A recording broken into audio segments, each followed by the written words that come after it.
جس طرح یہاں سے اپنے کپڑے بیگوں میں سوٹ کر اور طے کر کے اور وہاں جا کے کہتے استری کی کرنے بغیر سلوٹ والے کپڑے پہن لیتے ہیں، تو عرب والے یوں کر کے دیکھ کے تھوڑا اور آگے ہو جاتے ہیں.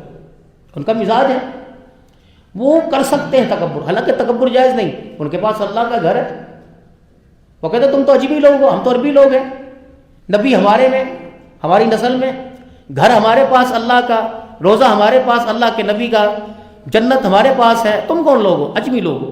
وہ ابھی تک گری ہوئی نگاہ سے وہی 1400 سال پہلے والے معیار سے دیکھتے ہیں.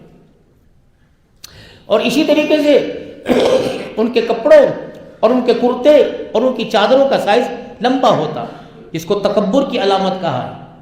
اب اس تکبر کی علامت کو دیکھ کر کتنی کریں اتنی کریں اتنی کریں اتنی کریں، اس کو کہہ دیا کہ تم اپنے ٹخنوں سے اونچی کر لو، تاکہ تکبر کا وہ رستہ ہی بند ہو جائے جہاں سے میں دل کے اندر آتی. اب لوگ منبر پر بیٹھ کر جب ان مسئلوں کو ظاہر کرتے ہیں تو پھر وہ یہ نہیں بتاتے کہ یہ مسئلہ حضور صلی اللہ علیہ وسلم کی مبارک سیرت طیبہ کا ہے، وہابیوں کا نہیں ہے. وہ کہتے تسی ستر کتنے چکی ہوئی ہے نہ پایا کرو اس سے بہتر. اور خدا کے بندے صرف ٹخنوں تک نہیں، صحابہ کی جو کرتے کا سائز اور جو تہمت کا ہوتا، تقوی بھی اور فتویٰ کہ آپ کی پنڈلیاں نظر آیا کرتی تھی، ٹخنے نہیں. یعنی شلوار اونچی دائیں بائیں کہ پنڈلیوں کا نچلا حصہ نظر آئے، اور عورتیں چھپائیں. یہ پنڈلیوں کا حصہ اور ٹخنوں تک کا کھڑے ہونے تک ہے. جب آپ بیٹھ جائیں یا لیٹ جائیں یا آپ اس طرح کرسی پہ، تو پھر اگر وہ نیچے لٹک جائے اس پر گناہ کوئی نہیں. ہاں شلوار اب آپ دیکھیں گے مسجد سے باہر نکلیں گے، نہ کسی کو ٹوپی کی خبر، نہ کوئی مڑ کے دیکھے گا دعا میں کیا مانگا جا رہا ہے، نہ کوئی یہ دیکھے گا دعا کی قبولیت کی خبر. دوڑیں گے اور سب سے پہلے شلوار کو نیچے کریں گے. یعنی یہ تو وہ ہو گئی وَإِذَا قِيلَ لَهُمْ آمِنُوا كَمَا آمَنَ النَّاسِ. آئے آپ کی خدمت میں اور کہا جاتا ہے ان کو ایسا ہی مان لاؤ جیسے ہی ایمان لے کے آئے.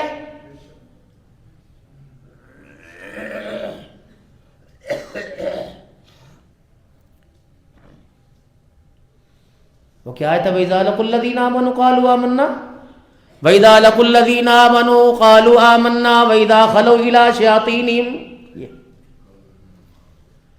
جب تیری خدمت میں آ کے بیٹھتے ہیں کہتے ہیں ہمارے سے زیادہ تیرے سے زیادہ پیار کرنے والا کوئی نہیں. تو میدانوں میں آزما لے، کھیت کھلیانوں میں آزما لے، ہمیں جہاں مرضی لے جا، ہم میدان کے اندر سب سے آگے کھڑے ہوں گے. آپ کی خدمت میں آ کر آپ کو اتنا یقین دلاتے ہیں جس طرح ان جیسا سچا آپ کے ان کے علاوہ کوئی ہے نہیں. اور جب جدا ہوتے ہیں آپ سے وَإِذَا خَلَوْا إِلَىٰ شَيَاطِينِهِمْ قَالُوا إِنَّا مَعَكُمْ إِنَّمَا نَحْنُ مُسْتَهْزِئُونَ. جب اپنے پیشواؤں کے ساتھ مکے کے سرداروں کے پاس جا کے بیٹھتے ہیں اور کہتے ہیں نا نا نا ہم تو اندر باہر سے تمہارے ساتھ ہیں. امام الانبیاء صلی اللہ علیہ وسلم کی خدمت میں تو ان کے یاروں کے سامنے ہم تو مذاق کر کے آئے تھے. میدان جب لگے گا، جب گمسان کی جنگ ہوگی، تلواریں نیاموں سے باہر نکلیں گی، تو اس وقت دیکھ لینا ہم محمد عربی کی صفوں سے نکل کر تمہاری صفوں میں آ کے کھڑے ہو جائیں گے. اللہ یستہزئ، اللہ فرماتے ہیں تم میرے ساتھ کیا مذاق کرو گے، اللہ تمہارے سے مذاق کرے گا. وَيَمُدُّهُمْ فِي طُغْيَانِهِمْ يَعْمَهُونَ، پھینکے گا اللہ تمہیں دلدل کے اندر. اور یہود و نصارہ کی 1400 سال سے سازش یہ ہے مسلمان کو مسلمان کے آگے کرتا ہے. مدینے والے تو کچھ لوگ جو منافق تھے مسلمانوں کے سامنے کیا، وہ پہلے ہی نکل کے چلے گئے. رسول اللہ صلی اللہ تعالی علیہ وسلم نے صحابہ کے مشورے سے اللہ اکبر وہ کھجوروں والا معاہدہ ختم کر دیا. حضرت صفیہ رضی اللہ تعالی عنہ اور حضرت حسان رضی اللہ تعالی عنہ کو عورتوں کے اوپر اور بچوں کے اوپر مامور کر دیا. عبداللہ بن ام مکتوم رضی اللہ تعالی عنہ کو آپ نے مدینے کا امام بنا دیا، اپنے مصلی پہ کھڑا کر دیا. یہ وہی عبداللہ بن ام مکتوم رضی اللہ تعالی عنہ ہے، مکے کے سردار حضور کی خدمت میں بیٹھے ہیں. یہ نبینا تھے، انہیں پتہ نہ تھا. اور آپ صلی اللہ علیہ وسلم کی یہ چاہت تھی کہ جب تک مکے کے سردار بڑے بڑے عمراء بیٹھے، میری چاہت ہے میں ان کو اسلام کی دعوت دوں، یہ کلمہ پڑھ کے مسلمان ہو جائے. تو آپ کی خواہش تھی کہ اس وقت کے اندر ایسا کوئی فقیر نہ آئے، صفہ کے چبوترے پر بیٹھنے والے نادار غریب صحابہ نہ آئے. تو اتنے میں عبداللہ بن ام مکتوم رضی اللہ تعالیٰ عنہ آپ صلی اللہ علیہ وسلم کی خدمت میں آئے اور آپ کے قریب آ کر بیٹھ گئے، اور انہیں پتہ نہیں تھا، آنکھوں کی بینائی کوئی نہیں تھی، انہیں پتہ نہیں تھا کہ مکے کے عمرہ بیٹھے ہوئے ہیں۔ کیا کہا؟ یا رسول اللہ علمنی ما علمک اللہ، آپ مجھے وہ سکھائیں جو اللہ نے آپ کو بتلایا ہے۔ اب حضور صلی اللہ علیہ وسلم نے جو نہیں کہا، اکیلا نہیں سکھلاتا، آپ نے انبوت والی نگاہ اٹھائی اور ماتھے پہ بل آیا کہ یہ اس وقت نہ ہی آتا۔ اس کو آتا دیکھ کر مکے کے سرداروں نے اپنے دامنوں کو سمیٹا اور دور کو طرح ہٹنے لگے۔ تو حضور صلی اللہ علیہ وسلم کی حقارت کی نظر نہیں تھی۔ جس طرح اب کمرے میں ہی لے لیں، اب میرے پاس کوئی بیٹھا ہو تو کوئی میرا اپنا کوئی چاہنے والا آئے گا تو میں کہتے ہیں ٹھہر کے ہمیں یار، تو اس کے اندر وہ اپنی انسلٹ نہ سمجھے، وہ سمجھے یار کوئی ایسی بات ہو رہی ہے جیسے میں اب تیاری کرتا ہوں، میرے بزرگ باہر کھڑے ہوتے، تو اس کے اندر انسلٹ نہیں ہے۔ اب ٹھیک ہے، پردہ ہوتا ہے۔ تو حضور کی چاہت یہ تھی کہ یہ چلے جائیں، پھر میں تمہارا ہی ہوں، بس اتنا کر۔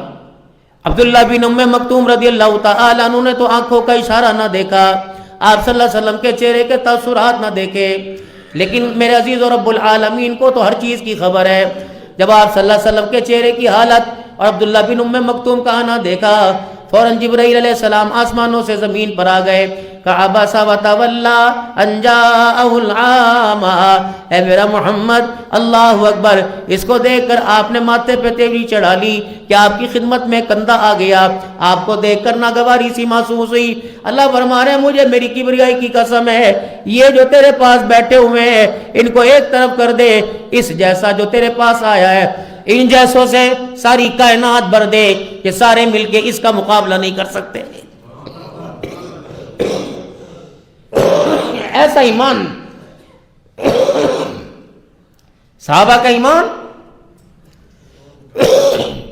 فرمایا لوگوں، قیامت کا دن ہوگا، ساری انسانیت کا، تمام ایمان والوں کا ایمان ایک پلڑے میں رکھا جائے گا، دوسرے پلڑے میں او ابو قحافہ کے بیٹے ابو بکر تیرا ایمان رکھا جائے گا۔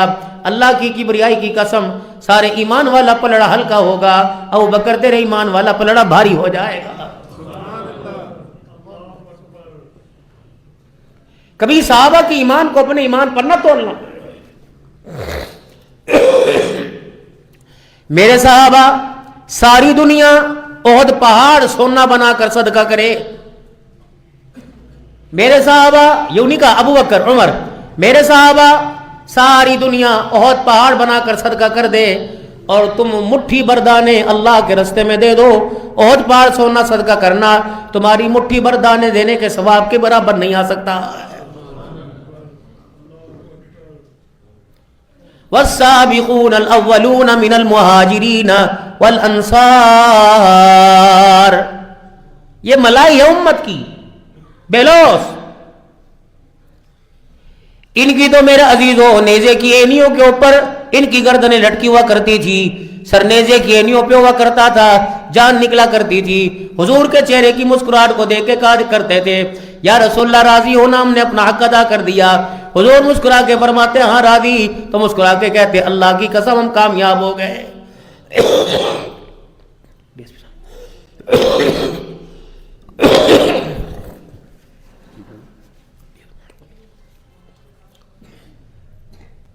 اللہ نے جس کو عزت دی ان کو عزت دینی چاہیے۔ آگے آ جائیں۔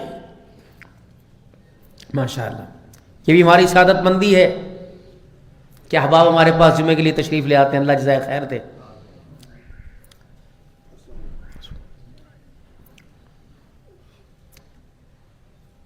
مشرکین مکہ نے اور یہودیوں نے اور منافقین نے سب سے پہلے مسلمانوں کی املاک پر، ان کی ذات پر، ان کی عزت پر حملہ کرنے کی کوشش کی۔ میدان تو ادھر گرم تھا، صحابہ وہاں کھڑے تھے، مکے کے سردار اور مدینے کے یہودی، انہوں نے کہا عورتوں پہ حملہ کرو۔ جس طرح آج پوری دنیا کا کفر اور مشرک عورتوں پر حملہ کرتا ہے۔ سیدہ صفیہ رضی اللہ تعالی عنہ نے حضرت حسان رضی اللہ تعالی عنہ سے کہا وہ دیکھ مشرک آ رہے ہیں، نکل باہر میدان میں۔ اب کیا کریں؟ اے رسول اللہ صلی اللہ علیہ وسلم کی پھپھی، اگر میں لڑنے کے قابل ہوتا، میں تو نعت گو ہوں، میں تو اشعار لکھنے والا ہوں، اگر میں نہ لڑائی کرنے والا ہوتا، اگر میں تلوار چلانے والا ہوتا تو اللہ کے نبی مجھے ساتھ لے کے جاتے، عورتوں میں نہ چھوڑ کے جاتے، میں نہیں لڑ سکتا، شاعری کرواؤ جتنی مرضی۔ سیدہ صفیہ کہنے لگی، باہر سامنے کھڑا ہو کے ڈرا